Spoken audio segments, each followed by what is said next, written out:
हमारी आत्मा पाप रूप है और हम पाप ही से उत्पन्न हैं। रक्षा करें, आप मेरे संपूर्ण पापों को हरने वाले हैं। उस मुनि का वचन सुनकर अनंत देव भी बड़े कोमल वचन से बोले कि हे विप्रेंद्र, मत डरो, जो तुम्हारे मन में हो कहो। ऐसा सुनकर कौंडिन्य मुनि बोले कि हे प्रभु, मैंने धन से उन्मत्त हो अनंत का डोरा तोड़ दिया। उस पाप कर्म से मेरा धन नष्ट हो गया।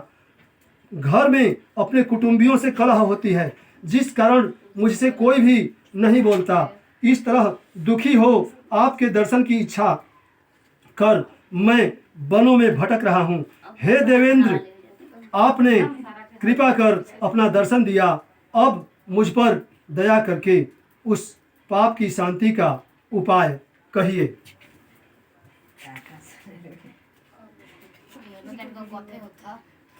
श्री कृष्ण महाराज बोले कि हे युधिष्ठिर, भक्ति से प्रसन्न हो, देवता क्या नहीं देते, अर्थात सब कुछ देते हैं।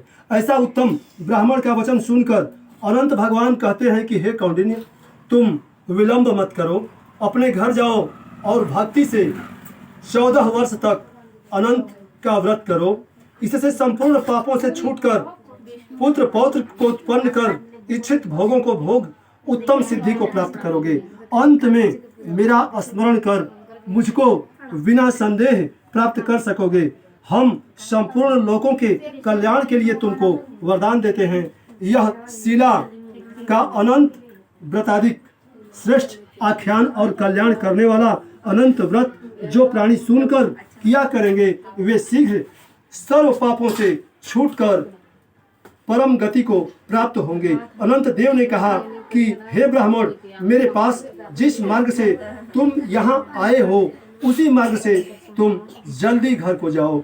ऐसा सुनकर कौंडिन्य मुनि बोले कि हे स्वामिन, मैं जो पूछता हूँ सो बताइए। जंगल में घूमते घूमते मैंने कुछ कौतुक देखा।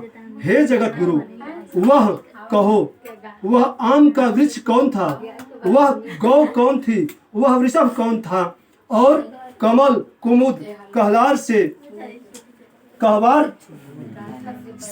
सुशोभित परम सुंदर बड़े जंगल में मैंने दो पुष्करणी देखी है, सो क्या थी? वह गधा कौन था, वह हाथी कौन था, और उत्तम वृद्ध ब्राह्मण कौन था? अनंत देव बोले कि उस आम्र वृक्ष वेद विद्या को अच्छी तरह जानने वाला ब्राह्मण था। उसने शिष्यों को विद्या नहीं दी, इसलिए वह वृक्ष हुआ। और जो गौ देखी थी, वह बीज को खाने वाली पृथ्वी रही। और जो घास पर वृषभ देखा था, वह सत्य नारायण धर्म था। और धर्म अधर्म आदि जो कुछ भी परस्पर देती और लेती रहती, वेद पाठ वाले ब्राह्मणों को नहीं दिया, भिक्षुओं को भिक्षा नहीं दी। वह पाप कर्म से दोनों का जल आपस में इधर का उधर होता है। गधा जो देखा वह क्रोध था, और वह जो हाथी था स्वाभिमान रहा। वह ब्राह्मण जो रहा वह अनंत हम है, और जो गुफा रही वह कठिन संसार है।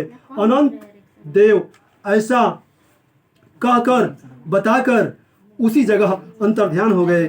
यह सब स्वप्न के समान देखकर उस जगह से मुनि अपने घर को आए और 14 वर्ष तक अनंत व्रत कर जैसा अनंत देव ने कहा था वह सब सुख भोग कर अंत में वह अनंत देव का स्मरण कर अनंत लोक को चले गए। हे राजर्षि, तुम भी यह कथा सुनो और व्रत को करो। जिस प्रकार ब्राह्मण को 14 वर्ष में फल प्राप्त हुआ, तुमको भी उसी तरह अनंत देव की कृपा से सब इच्छित वस्तु एक ही वर्ष में कथा सुनकर व्रत करने से प्राप्त हो जाएगा। हे राजन, व्रतों में उत्तम व्रत मैंने कहा, जिसको सुन प्राणी सब पापों से छूट जाते हैं, इसमें संदेह नहीं है, और हरि चरणों को प्राप्त होते हैं। हे कुरुकुल से